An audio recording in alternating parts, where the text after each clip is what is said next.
I am the Tofu Golem. Please enjoy the video. Welcome, skaters. In this video, I will explain how to play Skate 3 online. Many believe the online servers are gone, but with the right setup, you can still shred with friends. We'll cover the precise steps to configure your emulator and connect to the game's online services. Get ready to dive back into Port Carverton and experience the thrill of online skateboarding with up to 6 players in a lobby. Let's get your virtual board ready. First, ensure you have the most current RPCS3 emulator installed. Next, you'll need to create an RPCN account, which is RPCS3 Custom Network Service for online play. Within RPCS3, navigate to the configuration settings and select RPCN for your PSN status.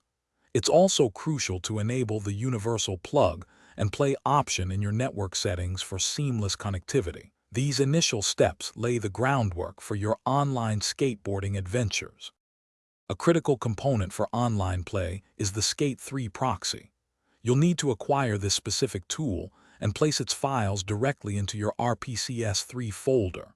Before launching Skate 3, always open the proxy application first. This proxy acts as your gateway to the game's online services. You will also enter your Electronic Arts account email and password into the proxy to validate your connection, ensuring everything is ready to go. With the proxy running and your emulator configured, boot up Skate 3. Within the game's custom configuration, ensure your network status is set to connected. Now, you can access the online challenge maps, join free skate lobbies, or send invites to your friends for a session.